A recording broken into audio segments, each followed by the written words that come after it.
Good evening.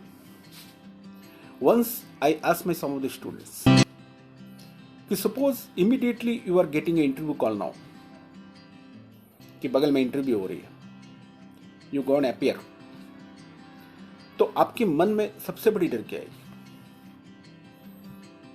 कुछ डर नहीं आएगी? No, it's wrong answer. Because हम जब भी कुछ करने जाते हैं, एक डर हमारे ऊपर हावी होने की कोशिश करती है. दैट में भी एनी वर्क, छोटी काम हो बड़ी काम हो, एक डर हमेशा हमारे ऊपर हावी होने की कोशिश करती है. For example, if are going to ATM, number of fears coming at a time.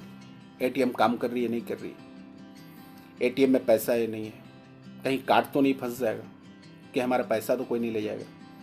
This kind of the fears are coming in the mind. Suppose you are going to any other place. Suppose you are going to Rourkela or some other place by bike. आपकी mind में एक fair आती है, कहीं सड़क जाम तो नहीं होगी, कहीं कुछ एक्सीडेंट वगैरह का तो चांसेस नहीं है. This kind of fears are coming and these are common. But if your brain is strong, तो इस फेयर को दबा देती है, इस डर को खत्म कर देती है. नो, कुछ नहीं होगा, everything will be okay. The same thing, suppose you are getting the call for interview now. What will they fear? I have got the different reply from the different persons. One person is giving me the reply, so my English is not strong.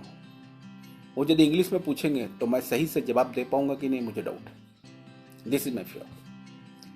Second person told me कि sir वो questions क्या करेंगे, वो चीज की मुझे डर है.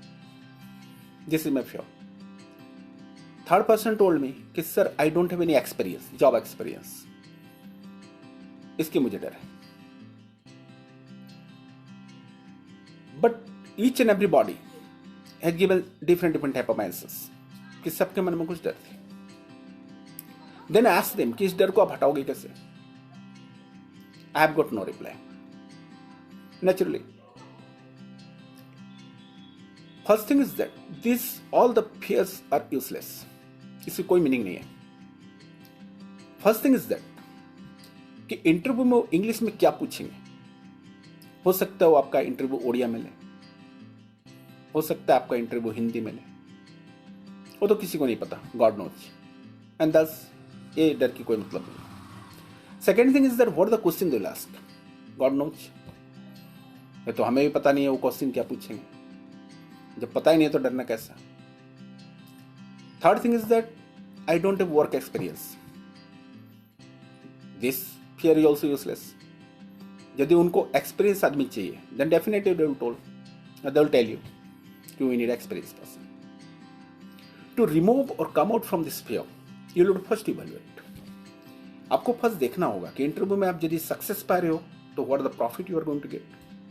If you are not getting success, what's the loss you are going to face? First thing is that if you are getting success in the interview, then you are going to get a job obviously. You are getting some financial security.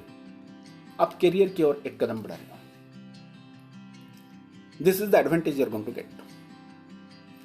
Disadvantage क्या है? क्या आप job नहीं पा रहे हो, then you are going to pay some compensation? No.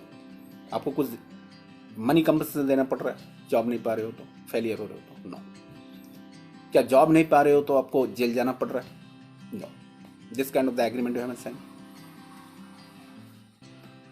Is it the last interview of your life?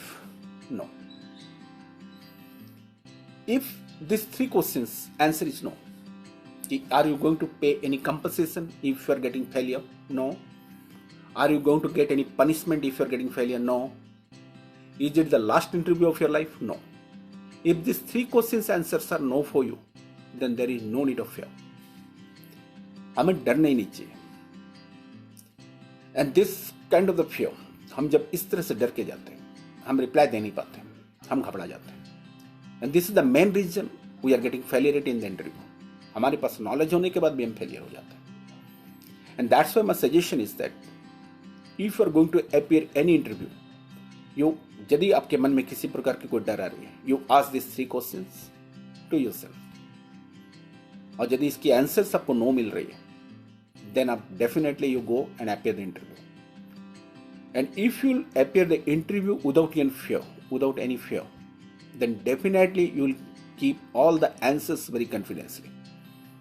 बहुत confidence के साथ आप आंसर दे पाओगे, and there is lot of chances that you will selected. Thank you.